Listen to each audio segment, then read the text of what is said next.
사회문화 시간입니다. 선생님은 어저께 영상을 찍고 나서 편집을 하고 이렇게 유튜브에 다시 올리면서 생각이 들었던 게 어떤 이 다이나믹한, 그러니까 역동적인 어떤 수업 분위기가 느껴지지 않는 점이 좀 아쉽더라고요. 실제로 선생님 앞에 여러분들이 같이 앉아서 같이 이렇게 상호작용하면서 하는 수업이 얼마나 재미있고 힘이 나는 건지 한번 다시 깨닫게 되는 그런 계기가 되었습니다. 이렇게 혼자 여러분들이 지금 이렇게 화면으로 보고 있으니까 되게 여기가 어떤 분위기인지 한번 보여드릴까요? 자, 여기가 수업 나눔실인데 지금 선생님 혼자 있죠? 1학년 교무실 바로 맞은편에 위치하고 있는 수업 나눔실입니다. 올해 새로 생긴 그런 장소라고 하는데 이렇게 수업하다가 여기 앞에 선생님들이 많이 지나가세요. 그러면 눈이 마주치면 선생님이 하다가 굉장히 어색해져가지고 수업이 끊기기도 하고 그렇습니다. 자, 어쨌든 뭐 이런 분위기에서 수업을 하고 있습니다. 혼자 외롭게. 빨리 여러분들이 와서 학교에 나와서 같이 수업을 하는 날이 오기를 기원하면서 오늘 수업 들어가도록 하겠습니다. 핵 3은 관점입니다. 관점. 선생님 영어로 이렇게 써놨죠. 뷰포인트. 보는 관점. 어떤 관점으로 보는 건가.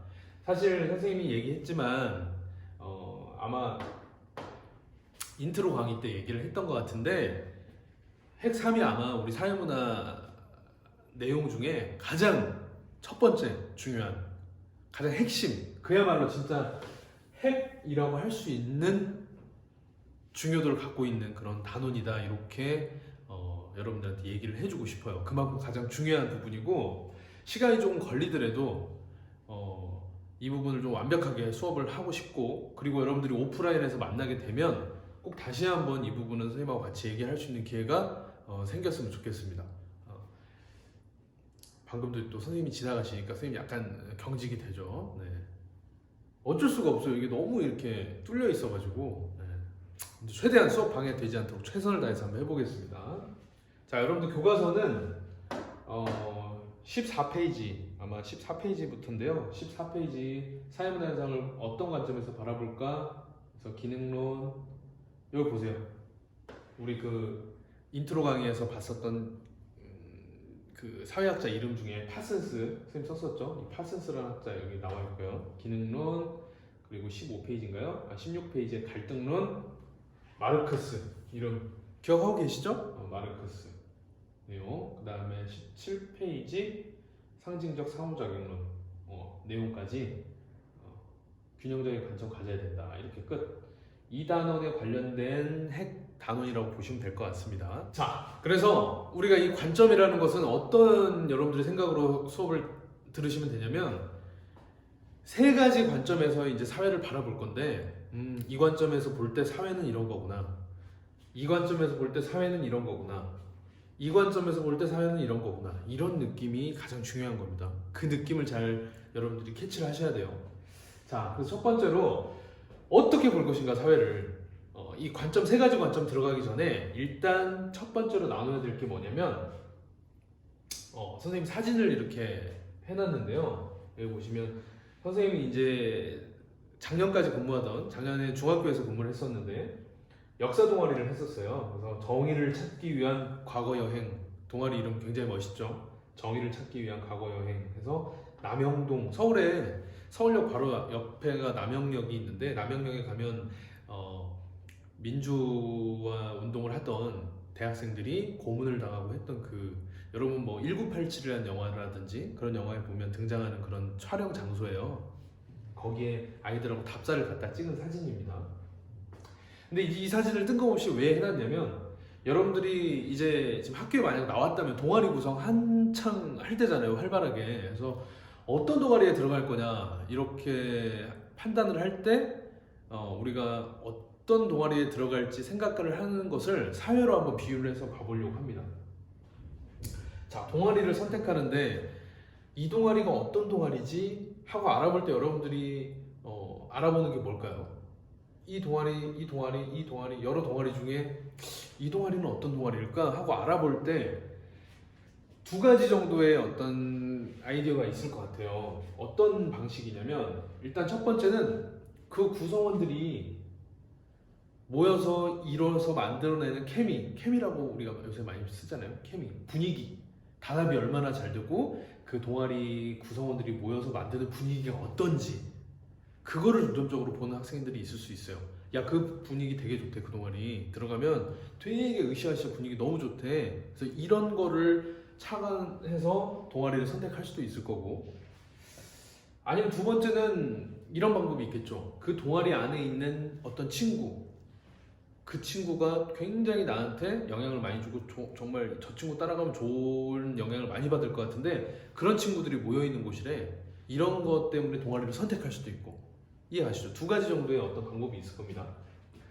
그러니까 다시 이제 좀 교과하고 연결시켜서 얘기를 하면 이 동아리를 하나의 어떤 사회라고 봤을 때 이 동아리가 어떤 동아리냐, 이 동아리가 어떤 동아리냐, 이게 어떤 사회이냐 바라보는 관점을 첫 번째 방식으로 가진다면 아, 이 친구들이 다 모여가지고 이 동아리 분위기가 이런 분위기를 내더라. 그러니까 그 동아리 가보고 싶다. 이런 생각을 하는 방법이 있고, 두 번째는 야, 이 동아리 담당 선생님이 진짜 별로래. 생기부도 뭐 대충 써주고 애들한테 신경도 안 쓴대.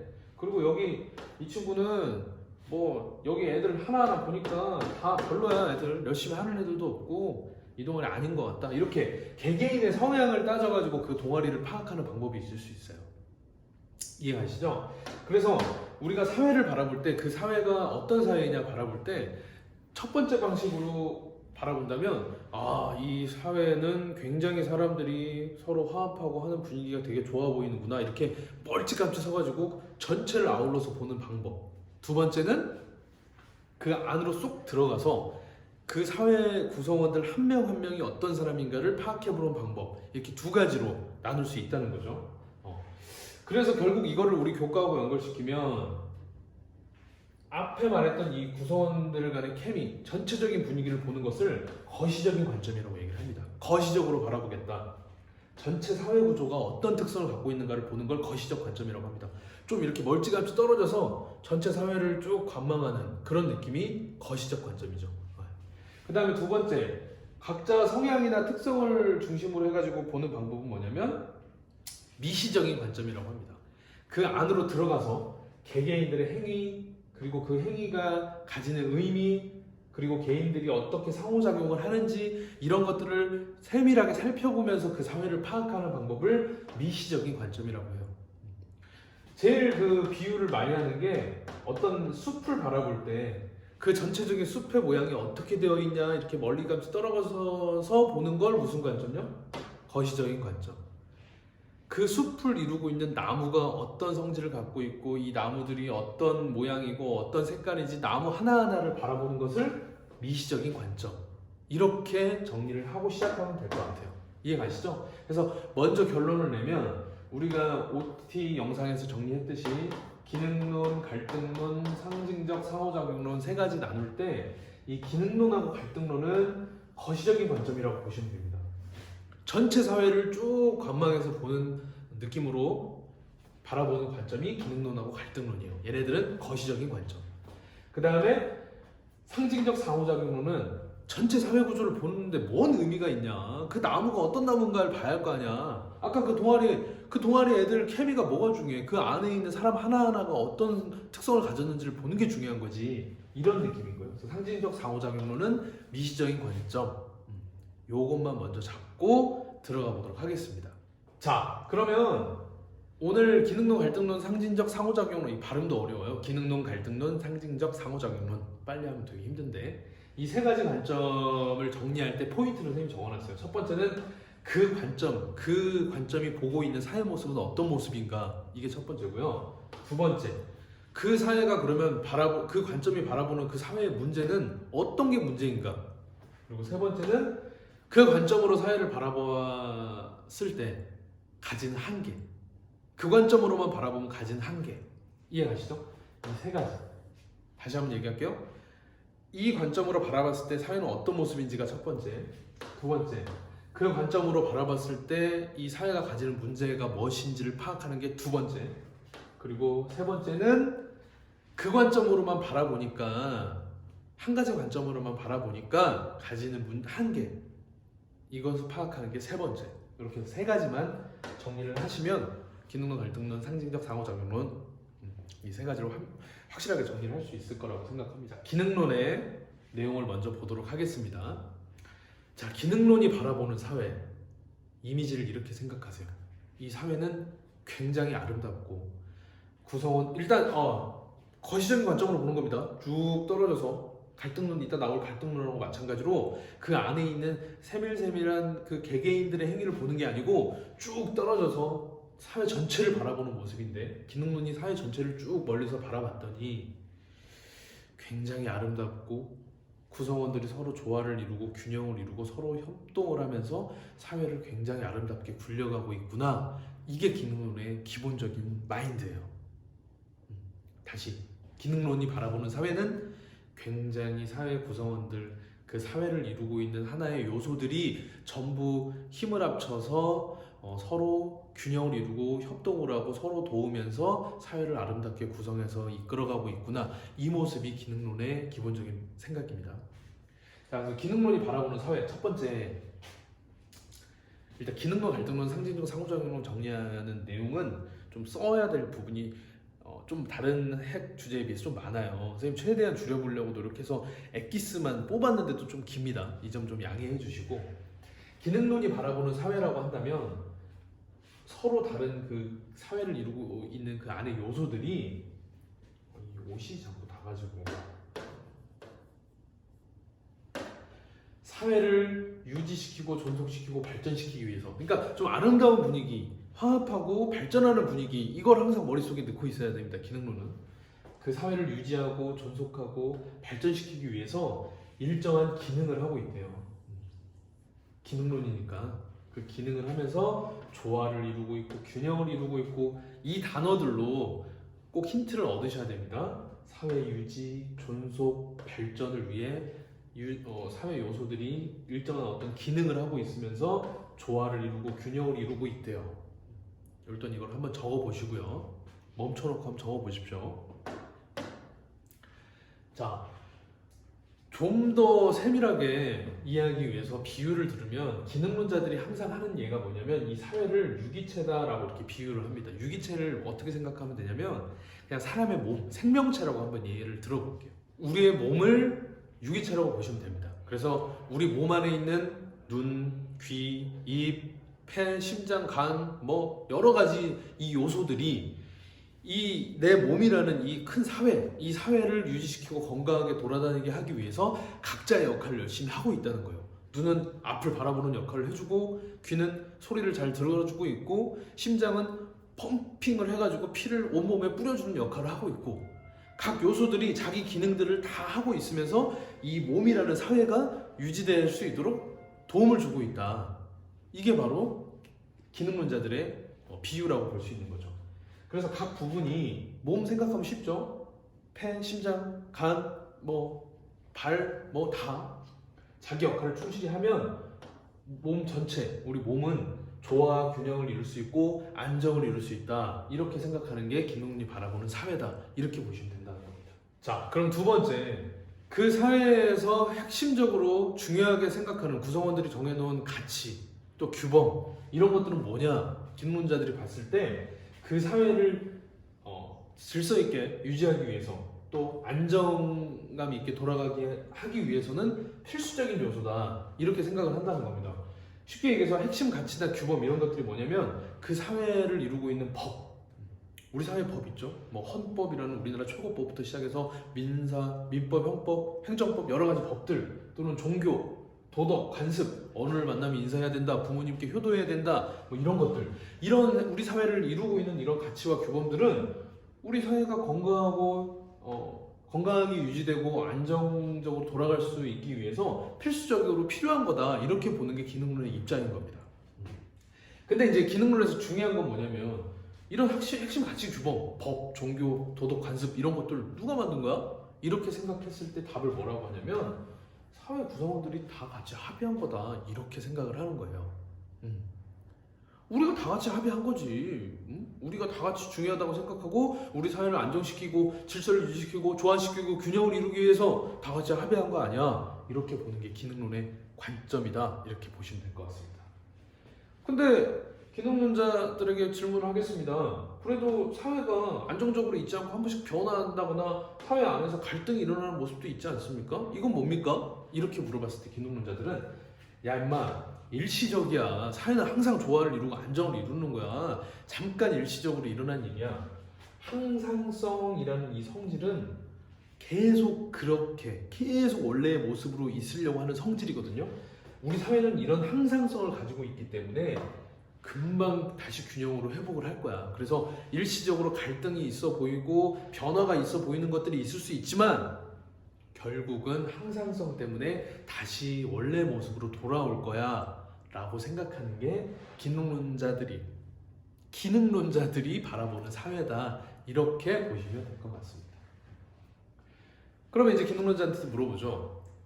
사회 문제가 일어나는데 그럼에도 불구하고 법, 종교, 도덕, 규범 이런 사회 구성원 전체가 합의한 이런 규범이 있음에도 불구하고 사회에서는 갈등이 일어나고 사회 문제가 생기지 않습니까? 그런 것들은 왜 일어나는 겁니까? 이렇게 했을 때 기능론자들이 대답하는 것은 그것은 사회 구성 요소 일부가 여기에 표시를 좀 해주세요. 일부가 자기 기능을 제대로 못해서 그래. 몸으로 비유해 볼까요? 갑자기 선생님이 잘 있다가 하면서 쓰러져요. 문제가 생겼어. 내 몸이 사회니까. 내 사회, 몸이라는 사회에 문제가 생겼어. 왜 그런 겁니까? 원인을 파악해 보니까 심장이라는 이 내 몸 전체 중에 하나의 일부 요소가 피를 온몸에 보내주는 그 펌핑하는 역할이 약해져서 잠깐 쇼크가 온 거야. 그러니까 심장 얘가 일부 요소가 기능을 제대로 못해서 그런 거야. 이렇게 보는 게 기능론자들이 바라보는 사회 문제의 이유입니다. 중요한 것은 선생님이 아까 일부에다 표시를 하라고 그랬죠.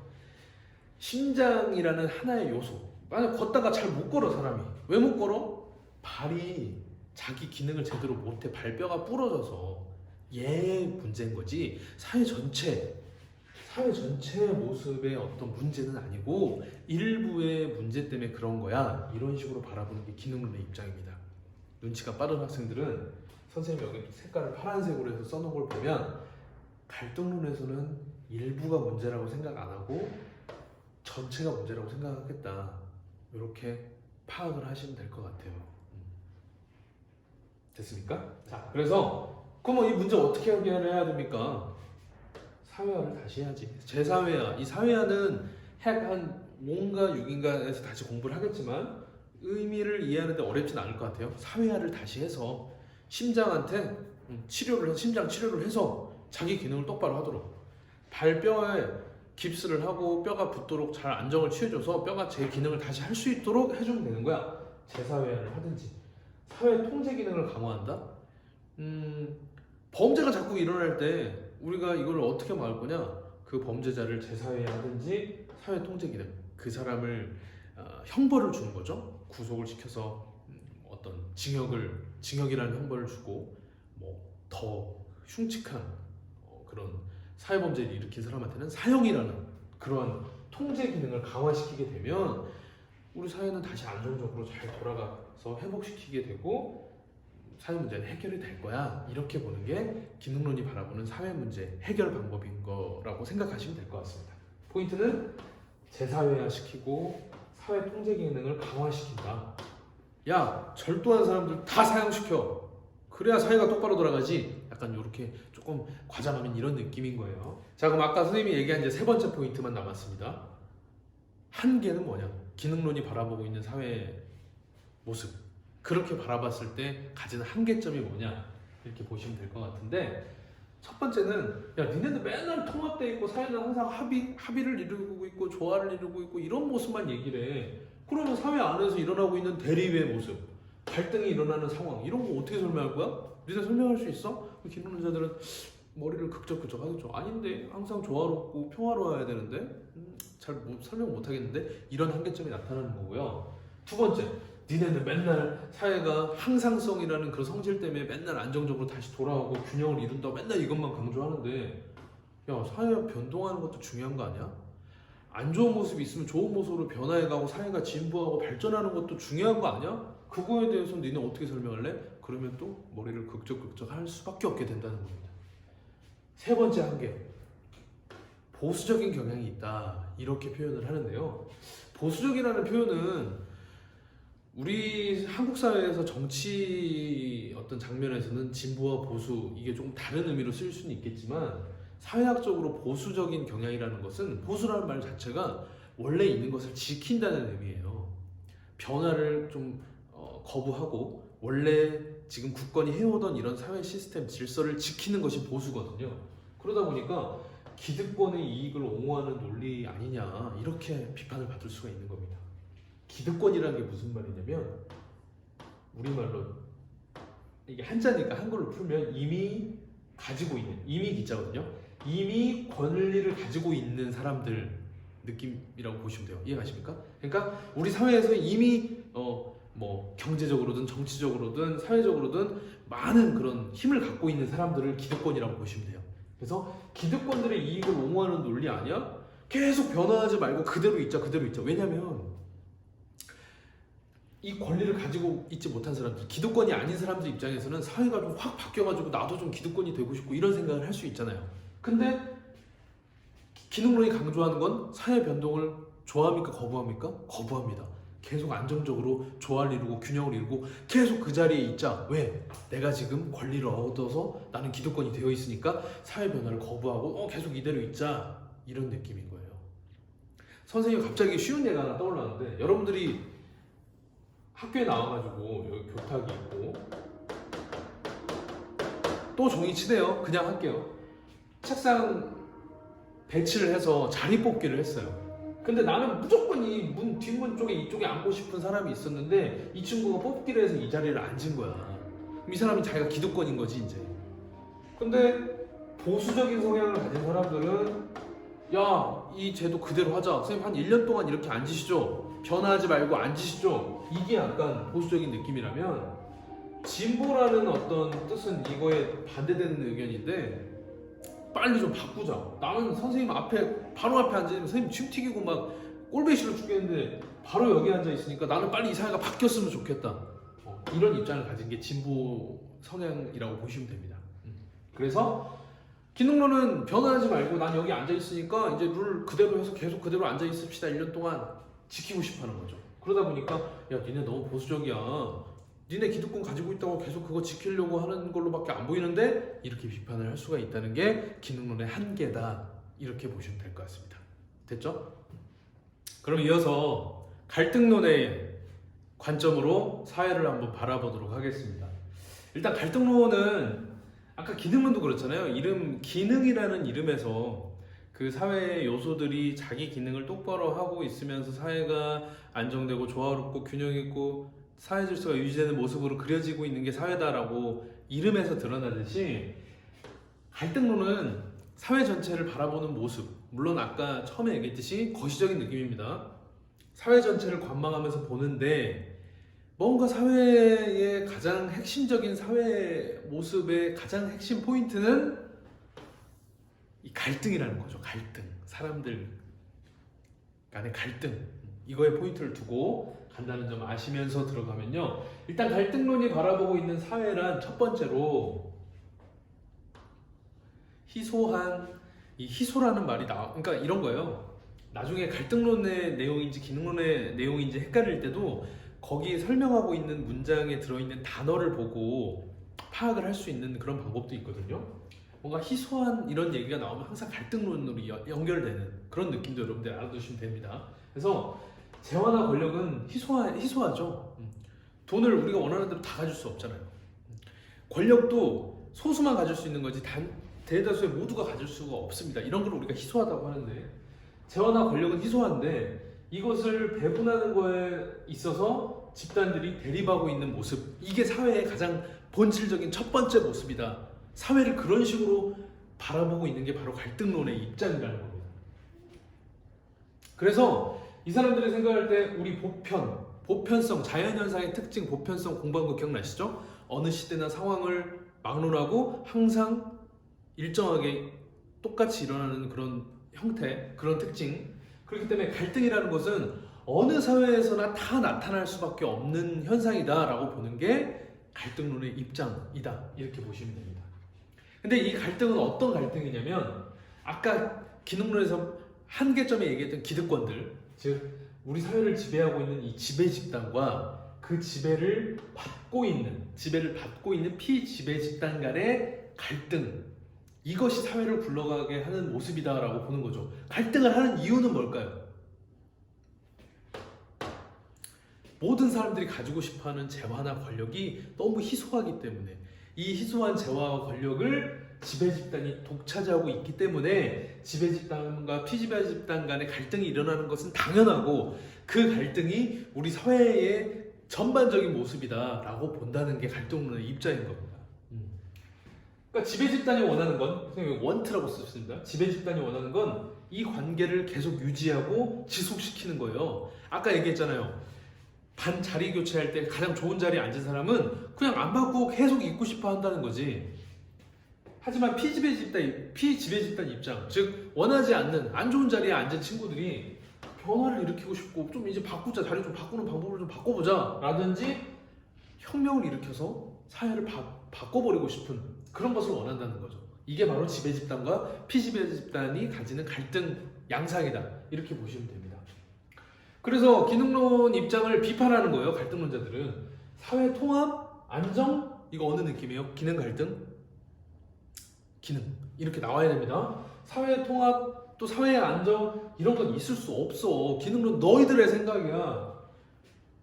사회의 가장 중요한 법, 종교, 관습, 도덕, 이런 규범들을 우리가 언제 다 같이 전체 구성원들이 합의를 했어? 우리 그런 적 없어 라고 하는 게 갈등론의 입장인 거예요. 아까 기능론 기억나시죠?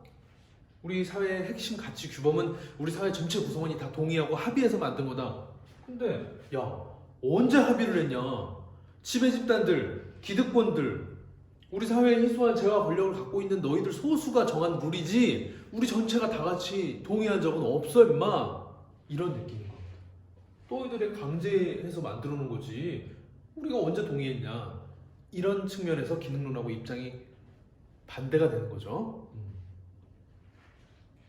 그래서 선생님 설명을 자세하게 썼습니다.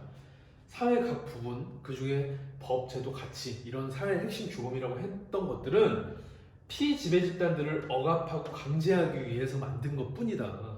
결국 사회 불평등을 재생산하는 도구에 불과하다. 이런 것들이. 너희가, 여기서 너희는 기능론자입니다. 선생님 지금 갈등론자로 빙의가 되어 있는 거예요. 너희가 우리 사회를 안정시키고 조화시키고 균형시키고 뭔가 지속시키고 유지하기 위해서 사회를 안정되고 돌아가게 만들기 위해 우리 사회 전체 구성원이 합의해서 만들었다는 법, 제도, 뭐 규범, 도덕, 종교, 이런 사회의 핵심 규범, 가치들은 그냥 너희들이 우리를 억압하고 강제하기 위해서 만든 그냥 그런 수단일 뿐이지 우리는 다 같이 합의해서 만든 적이 없어 라고 얘기를 하는 거죠. 결국 얘네들은, 이런 것들은 우리 사회가 계속 불평등하게, 피지배 집단의 사람이 가정을 이루고 아이를 낳으면 그 아이도 계속 피지배 집단으로, 지배 집단의 아이들은 계속 지배 집단으로, 이렇게 양극화를 시키고 계속 이 계급 불평등한 것이 재생산되고 그 후대에도 재생산되고 또 재생산되고 하게 만드는 도구에 불과한 거다. 이해가세요? 이런 식으로 갈등론자들은 비판을 하는 거죠. 기능론의 입장을.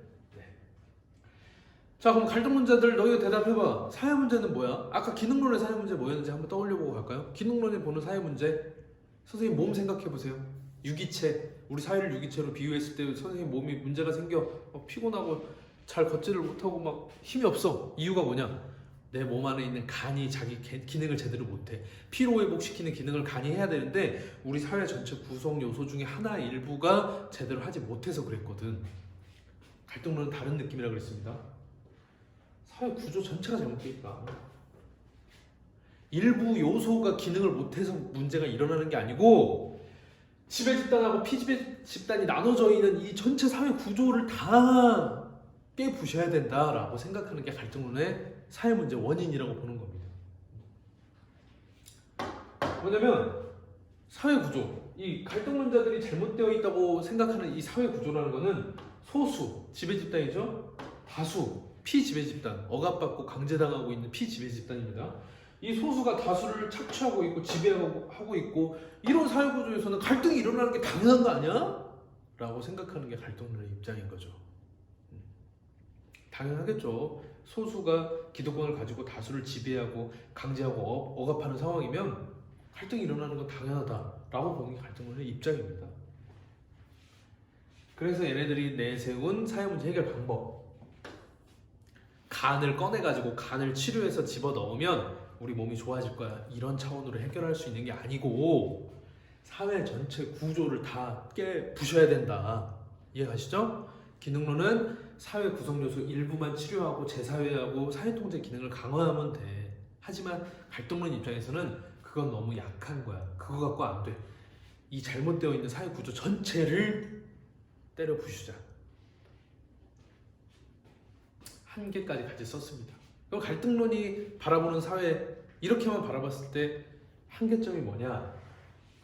야, 사회 구조를 너무 단순하게 보는 거 아니야? 그냥 지배 집단과 피지배 집단이 살고 있는 사회, 이렇게 너무 단순화시켜서 보고 있는 것 같은데, 이런 한계점이 있다는 거고요. 두 번째, 이거 기능론에서 나오는 단어들인 거 아시죠? 조화, 협동, 안정, 통합, 이런 거 설명해봐. 이런 건 어떻게 설명할래? 너 맨날 갈등만 일어나고 싸우고 그런다면서. 근데 우리 사회가 분명히 조화롭고 협동하는 모습도 있고 안정되어 있고 통합되는 모습도 보이잖아. 이건 어떻게 설명할래? 니네 시각으로만 보면 이런 한계점을 가질 수 있다는 거야. 마지막 세 번째는 혁명. 얘네들이 결국 궁극적으로 추구하는 이 사회 문제를 해결하고 갈등을 끝내기 위한 방법은 혁명을 일으키는 거예요. 그게 무슨 폭력적인 방법이 될 수도 있고 그렇지 않을 수도 있지만, 다수의 억압받는 대중이 소수의 지배 집단을 혁명으로 부수고 사회를 완전히 뒤바꿔야 된다.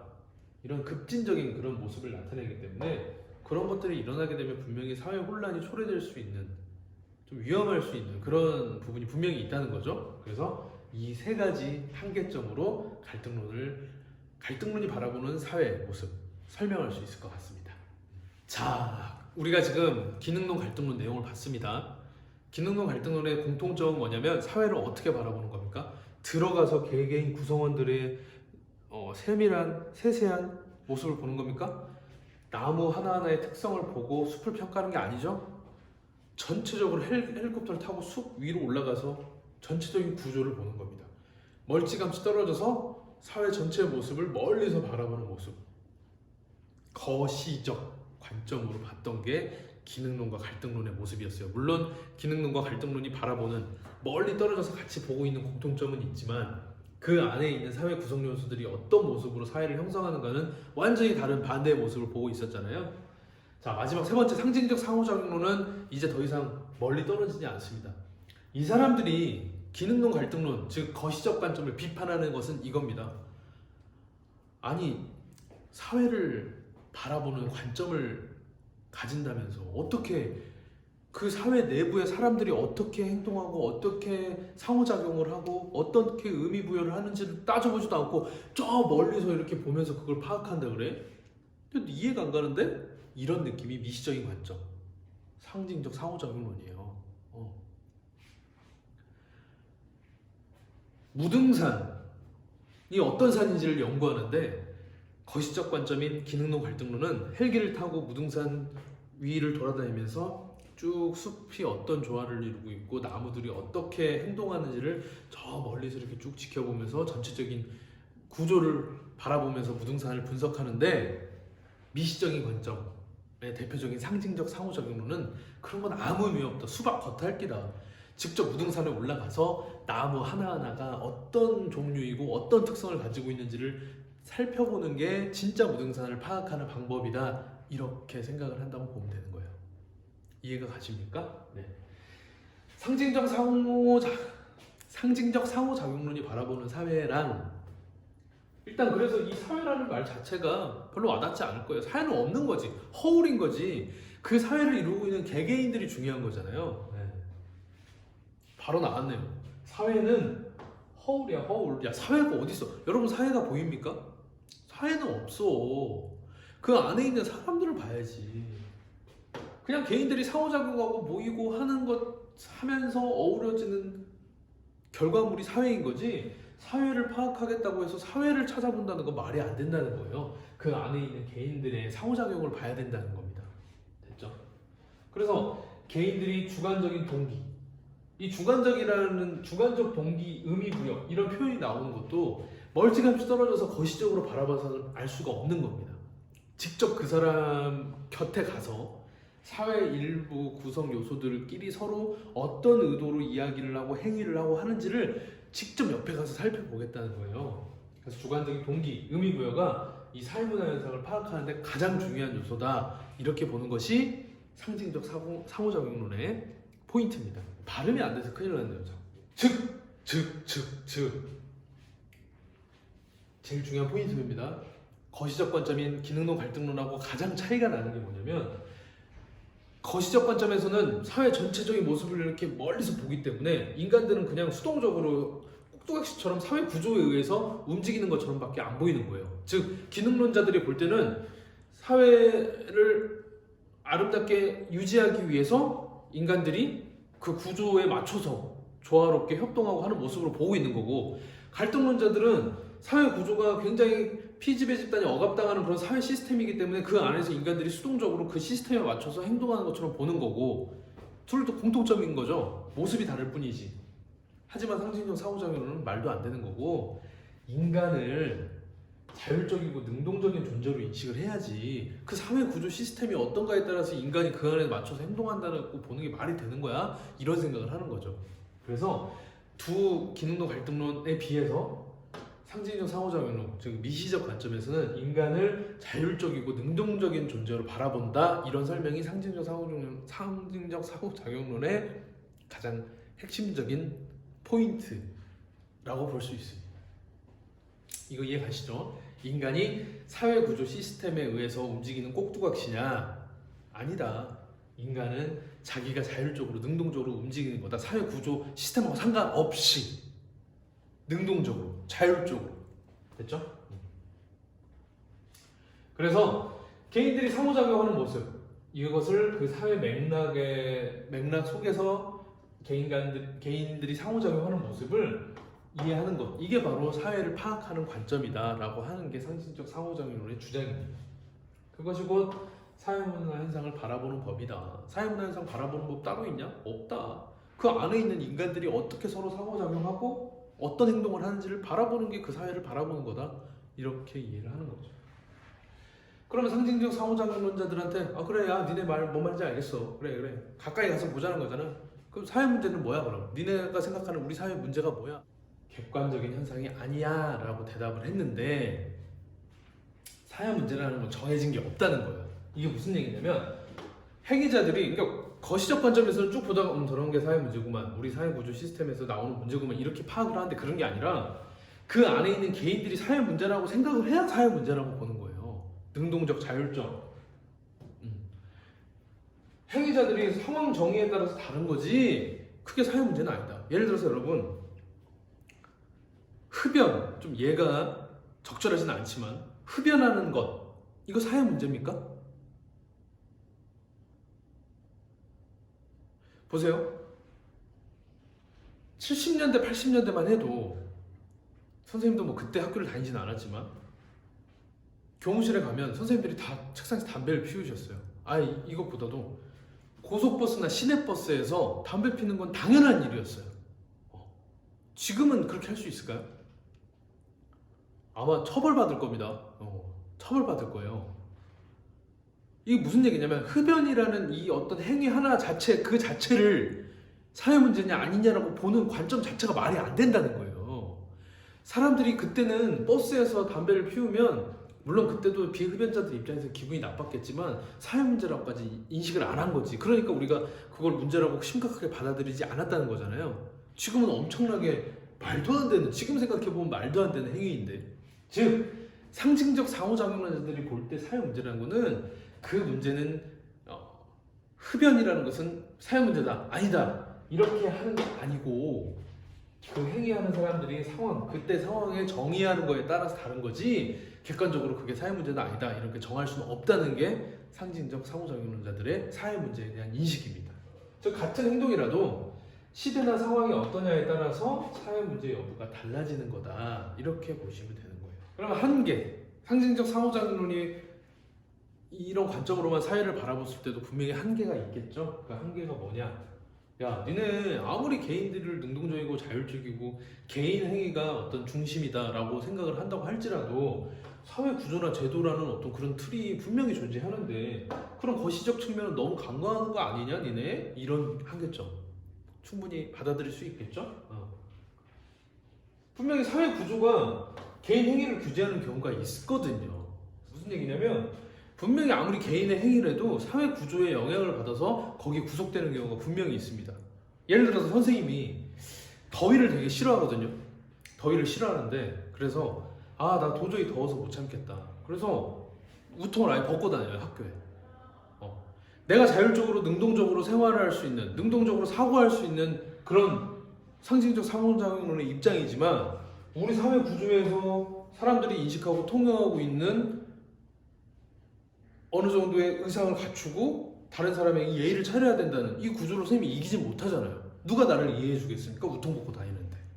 분명히 아무리 개인이 자율적으로 능동적으로 행동할 수 있다고 하지만 분명히 어떤 그 사회의 구조, 분위기, 제도, 그 사람들의 어떤 관습 이런 거에 구속을 안 당하고 자유롭게 하기는 힘이 들지 않냐 이런 게 있는 거예요. 상징적 상호작용은 너희들 너무 사회구조 무시하고 개인 행위만 중요하다고 생각하는 거 아니야? 안 그런 경우도 있던데 우리는 어떻게 설명할 거야? 하면 머리를 긁적긁적 이렇게 해서 핵 3 정리 끝내고 여러분들이 이걸 정리 다시 하면서 기능론, 갈등론 거시적 관점으로 묶고 상징적 상호작용론 미시적 관점으로 묶어서 둘의 차이가 뭔지 먼저 보고 그 다음에 기능론, 갈등론 같은 거시적 관점이지만 이 둘의 차이가 뭔지를 한번 정리를 하시면 쉽게 이해할 수 있을 것 같습니다. 마지막으로 기출문제 한번 풀어보고 끝내도록 하겠습니다.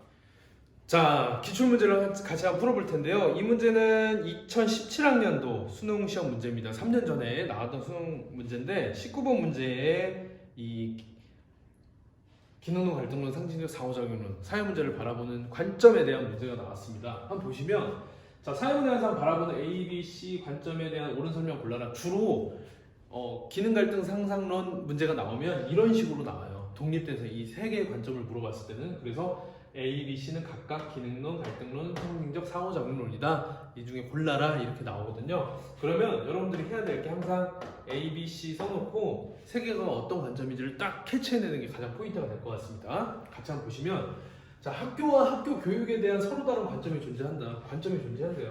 관점 존재하겠죠? 우리는 세 가지 관점을 갖고 있습니다. 자, A의 관점은 C하고 달리 학교 교육은 사회적 합의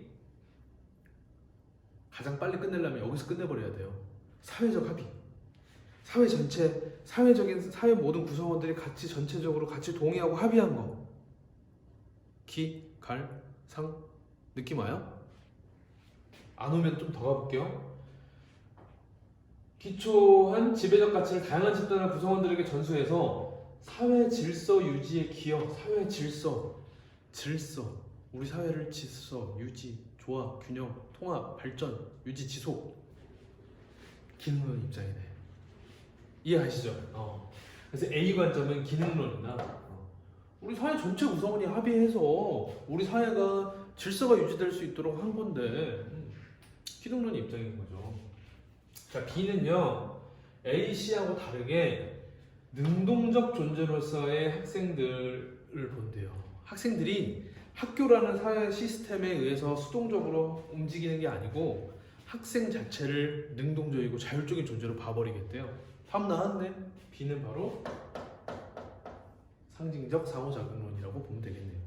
그럼 나머지 C가 갈등론이 되겠죠. 읽어보면 학교와 학교 교육에 대해서 부여하는 다양한 의미와 그 해석에 주목한다. 그러니까 그 개인들의 능동적이고 자율적인 그 행위들 이런 것들이 어떤 동기를 가지고 어떤 행위를 하는지 그런 것들을 해석하는 것 이게 바로 사회를 바라보는 관점이다 이렇게 보기 때문에 상징적 상호작용론 설명이 맞았던 겁니다. 자, 그러면 문제를 한번 풀어볼까요? 여러분들이 기능론, 갈등론, 상징적 상호작용론 문제 처음 푸는 건데 확실히 수능 문제나 엄청 쉬운 문제는 아니에요. 네.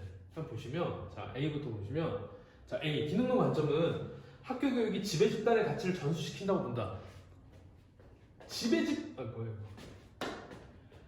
집단이라는 말이 나오는 순간 바로 이거는 갈등론 입장이라고 보시면 돼요. 이해가세요? 기능론은 우리 사회 구성원들이 너무나 서로 협동하고 평화롭고 안정적으로 보는데 지배 집단이 어디고 피지배 집단이 어디 있습니까? 지배하는 집단이 있다는 생각을 가진 것 자체가 이미 갈등론자예요. 그러니까 피지배 집단이 있는 거고 얘네 둘이 갈등을 일으키고 있으니까 우리 사회가 문제가 있다라고 보는 거잖아요. 그래서 지배 집단의 가치를 전수시킨다라고 본다. 이거는 갈등론의 입장이기 때문에 틀렸다고 보면 되고요. 니은 상징적 상호작용론 B죠의 관점은 학교 교육에 대한 교사와 학생의 상황 정의에 주목한다. 아까 선생님 핵노트 정리한 거 기억나시죠? 사회 구조 시스템에 결부되는 게 아니고 교사와 학생들 또는 학생들 간에 서로 상호작용하면서 만들어가는 상황 정의, 이거에 따라서 사회를 분석하는 거다. 주목한다. 맞아요. 자, 갈등론 C는 학교 교육이 사회에서 필요한 인력을 적재적소에 배치하는 데 기여한다고 본다. C 보기의 내용은 나중에 불평등, 사회불평등 단원에 가면 다시 나오겠지만 지금 간략히 설명을 하면 우리 사회가 평등하게 누구나 다 똑같이 월급을 받고 똑같이 사회적 지위를 갖는 게 아니잖아요. 불평등하게 배분이 되어 있습니다. 이 상황에서 기능론자들이 볼 때는 이거 너무나 좋고 우리 사회를 유지시키기 위해 너무 좋은 방법이다. 왜? 그렇게 해야 저 위에 있는 많은 월급을 받고 사회적으로 엄청난 지위를 얻고 명예를 얻을 수 있는 저 직업을 달성하기 위해서 애들이 열심히 공부를 할 거 아니냐. 이렇게 좋게 보는 게 기능론의 입장이고 갈등론자들이 볼 때는 이 시스템을 안 좋게 보겠죠. 당연히 좋지 않은 거죠. 야, 의사가 되고 판검사가 되고 우리 사회에 소수만 차지할 수 있는 직업을 자기들이 유리한 식으로 올라가는 사회 시스템을 만들어 놓고 못 올라온 니네들이 멍청해서 못 올라오는 거다? 이거 잘못된 거야. 이렇게 분노를 표하는 거예요. 그래서 이 학교 교육을 적재적소에 배치하는 데 기여하고 너무나 이 학교 교육이 자기 기능을 잘하고 있다 이런 느낌으로 봐주시면 되는 거예요. 그래서 이거는 기능론의 입장이다 이렇게 보시면 됩니다. 아마 사회불평등 단어를 공부하면 이 지문이 더 이해가 될 겁니다. 마지막 리을 A씨의 관점은 거시적, 기능론 갈등론은 거시적, B의 관점, 상징적 상호작용론은 미시적 관점으로 분류할 수 있다. 정확하네요. 니은 4번 이렇게 하면 되겠습니다. 사실 이 문제는 수능 문제고 여러분들이 이제 사회문화를 처음 시작한 병아리잖아요. 근데 병아리 수준에서 수능 문제를 다 맞추기는 굉장히 힘들 겁니다. 수능 문제는 난이도가 분명히 있어요. 여러분들 나중에 우리가 개념 완성 문제집을 같이 보면 확인해 보면 알겠지만 난이도가 낮은 쉬운 문제들이 아닙니다. 그럼에도 불구하고 대략적으로만 이해를 하면 충분히 여러분들 이해를 잘하고 있다는 거기 때문에 자신감 가지고 하면 될 것 같습니다. 이렇게 해서 핵3 관점, 기갈상 내용을 한번 정리해봤습니다. 이 단어는 선생님이 정말로 여러분들한테 당부하겠지만 앞으로 사회문화 문제를 풀든 앞으로 남은 핵 단원을 공부하든 기능론, 갈등론, 상징적 상호작용론의 관점으로 비교하는 건 계속 나올 거예요. 그렇기 때문에 이 핵 3 주제가 정확히 숙지가 안 된 사람들은 여러 번 듣고 꼭 익히시길 바라겠습니다. 그리고 교과서에 나와 있는 아까 14페이지부터였나요?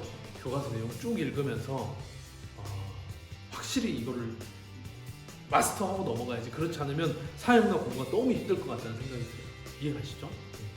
핵 3 정리 양이 좀 굉장히 많을 것 같습니다. 핵 2에 대해서 열심히 정리해서 핵노트 캡처 게시판에 잘 올려주시고 다음 주에 핵 4부터 다시 찾아오겠습니다.